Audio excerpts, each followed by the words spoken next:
Hi everyone, and welcome to your ICMI Tuesday training tip. Over the past 2 weeks, we've been looking at the calibration process. In week 1, it was why does calibration matter? Why should it be important to our contact center or to our customer service teams?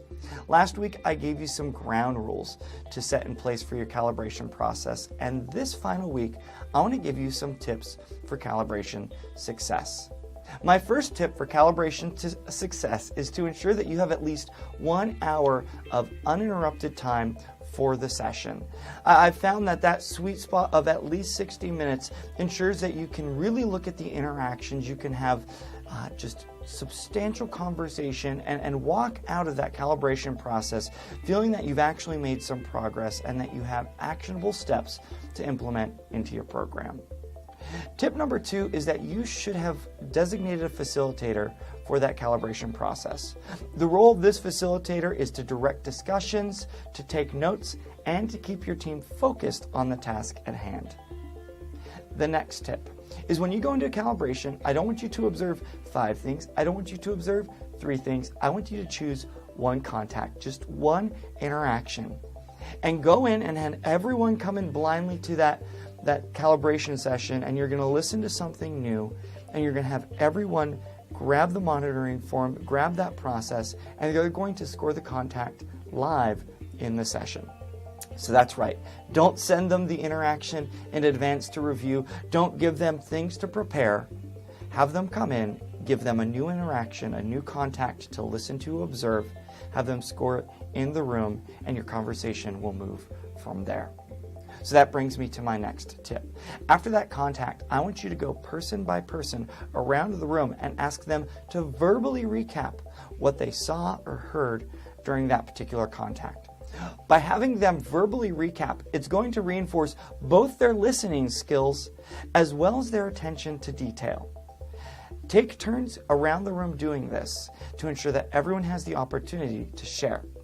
Now, one thing you might see is someone say, I wrote down exactly what that other person said, or I heard exactly what they heard. That is not good enough in calibration.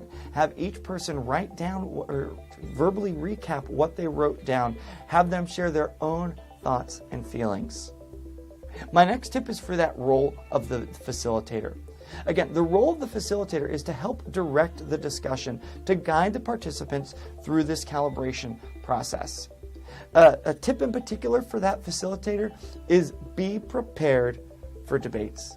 The debates will be passionate, but they need to be played out. The point of calibration is for everyone to come to an understanding, everyone to have the opportunity to share their thoughts and opinions so that you can move forward and be on the same page to how you evaluate in the future. Speaking of those debates, one piece of advice that was given to me a number of years ago that I really believe is important, not just in the calibration process, but anytime we're having that opportunity to share our thoughts, to share our opinions, to share our beliefs is really just 3 simple things. And the first is to care deeply. Care deeply about what you're doing, whether it's that monitoring process, that coaching conversation, or that metric that you believe in. Care deeply for it. The next piece is to fight passionately. Care deeply, fight passionately for your stance, for your beliefs, for the why behind your reasoning. But the last part is to hold loosely. Hold loosely to the fact that someone might have the idea that's the best for the program, and it might not be what you believe, what you think. But care deeply, fight passionately, and hold loosely. And if you do that not just in your calibration sessions, but in all of your interactions, trying to move your team forward, you're going to find out that you're going to be able to express more about what you truly believe in, but you're going to have more productive, more fruitful conversations in the future. And lastly, at the end of the session, have that facilitator review all of the notes that were taken during the calibration process. Have them highlight some of the key things, the key points that came out, or any decisions that the group made.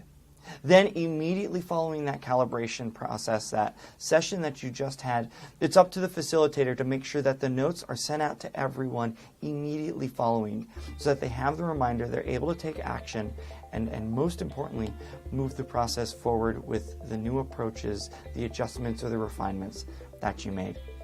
So whether you were here or not for the past 3 weeks as we've looked at these training tips for calibrations, just a quick highlight, and that's that calibration matters so much to our contact center and our customer service teams because it keeps us consistent, it ensures fairness in our approach, and it enables us to have this continuous improvement cycle moving through. Hope you join us back for next week's Tuesday training tip as we tackle a brand new topic.